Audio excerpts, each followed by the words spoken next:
Hey, what's going on? This is your girl Delina Gray with EliteDC-TV, and I'm right here with Mr. Raheem DeVaughn.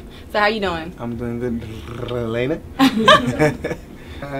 So definitely, how do you feel about like the DMV crowd just giving you all this love, and especially you're an independent artist? So how is that going? It's great. You know, this A Place Called Loveland is my most recent album.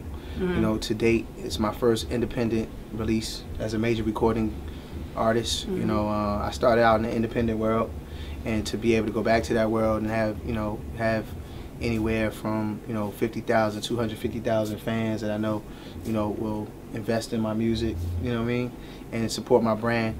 It's great. It's great to have that. Of course, the connection with home, it's always been great. I think a lot of people have seen me go from the Green Line on the train to the green Camry to the to just moving my way up in the world, and I've always liked to think of myself as a humble person and walk amongst the people, make music for the people, make music that brings people together. Yeah. And that I hope people feel that feel that energy and that exchange, and not only in the music but live.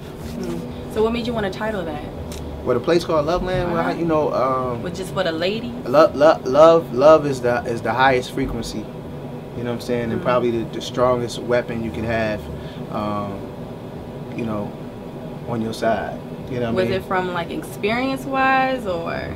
Well, I mean, it's deeper than that. I mean, as far as using the title Love in all of my albums, the Love Experience, Love and War Masterpiece, Love Behind the Melody, A Place Called Loveland, and my new album coming soon. Love, Sex, and Passion. Sometimes during the summer. I think a lot of people it's kind of cliche. They think R&B singer, love songs for the bedroom. But I'm also known for socially conscious songs like Bulletproof and Woman, and records that make that show women in another light, that show us as brothers in another light, and paying homage to women. So I not only love women, but I love my people. I love my community. I love the fact that you stay soulful since 2005 till now. You still keep it yourself. You're still original. What made you not want to be anybody else like the other R&B singers out right now? Like still keep it yourself. I think you have two different types of people in the world. You have followers and leaders. And I knew what I was. And what my plans were, and my ultimate goals, so getting into the music business. So being back, being independent now, running my business from an independent standpoint, and and just in terms of even from a managerial standpoint, I'm running my business as it relates to that too now at this point. And that I think that's part of life in the transition of just bossing up, you know what I mean, and really taking control of your destiny with you call the shots basically. Yeah. I mean, well, the creator calls the shots. You know what I mean? Like you gotta move on the path. But like when God tell you to do something, yo, it's time to go left. Bust a U-turn. Wait a minute, now take 10 footsteps, make a right turn. You know what I mean? So that's it for me. I'm really in a place in my life like my purpose is being revealed to me. You know what I mean? And I think that's something that we all strive to find. Like what is our sole purpose? We're here to give service to others. So right. we really just trying to find out what that service is. No, I really do like it. So your last album, I really like the song "Make 'Em Like You." What influenced you to write that? Because you made me want to put on something for the fellas. Yeah, I feel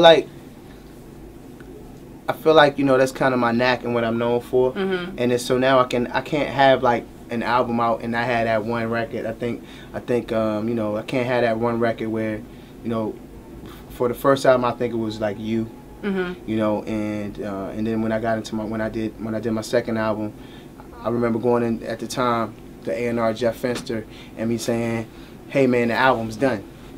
And he's like, "What do you mean you're done? Like you're not done. At best, you might. At best, like where's the sync?" Like he really broke me down to build me back up. And I remember leaving the office in New York and coming home, and calling Chucky Thompson, and saying, "Yo, I need to get with you. Like I wanna just get with you in the studio, and Woman came from that, and Woman went on to be my first #1 hit. You're right. And to this day I thank Jeff. Thank you, Jeff Spencer. That's part of having a team, or being able to humble yourself in life. When somebody can say, well, nah, you think that's your best? Like, that's not your best. You haven't even reached your full maximum potential. So that's why it's key to have great coaches, in life. Basketball coach, life coaches, like what I mean. You're right, mentor. And mentors to and people to push you. You're right. So Valentine's Day's coming around the corner, So what would you tell people out there to listen to? Don't take anything that I say as face value, or not. I would definitely say, be with the one you love, but most importantly, loving someone else is knowing how to love yourself. And that's something that I'm truly still trying to master. A lot of times people think, as self-appointed love king, that I have all the answers, but in actuality, I have a gift and a knack for creating these poetic themes that bring people together for a moment or for a lifetime, and I'm still very much trying to figure it all out, personally, and that's a cool thing. Learning every day. Yeah. That's the best part, failing or succeeding. But can you go ahead and let people know where we can find you at? What are you doing this year? Okay. Gets catched on. Like, what artists are you bringing in new to the table? Yeah, I got a lot of cool. I got a lot of cool stuff. Working on, of course. Myself and my partner Dre the Mayor. We the masterminds behind artists like Phil Ade. From out of this area.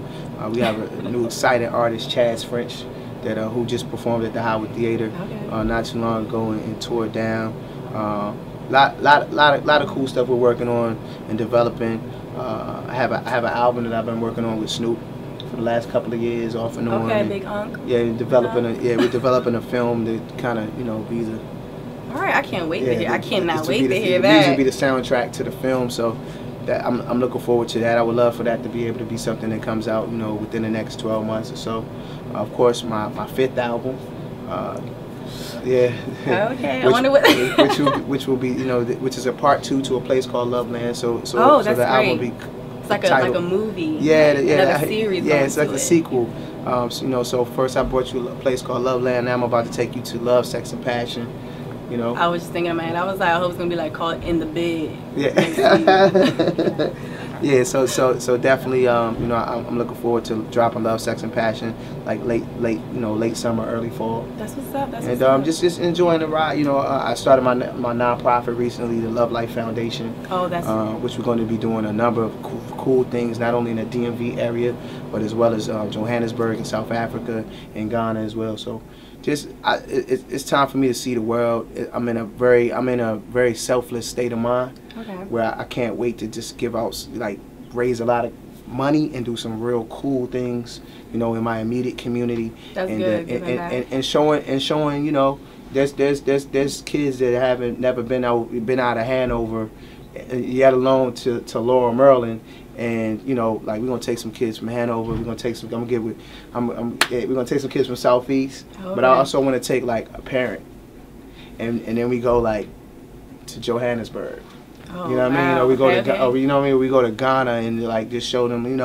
It's extremely big and beautiful world. You better start a new movement. Yeah, it's a free world of music. You know what I'm saying? I'm just feeling like a ball of energy. So many things is and then being in great company. You know what I mean? Of the individuals on the panel tonight, just being around like-minded individuals is what it's all about. Well, do you want to go ahead and shout out your website or your Instagram so that everybody can check you out? Yeah, you did ask where people can find me. The Twitter handle, the Instagram handle is Raheem_DeVaughn. That's RAHEEM_DEVAUGHN. You can also hit me on Facebook at the fan page, The Raheem DeVaughn Show, and RaheemDeVaughn.com. And again, we're wrapping out. My name is Elena Gray with Raheem DeVaughn, so check it out.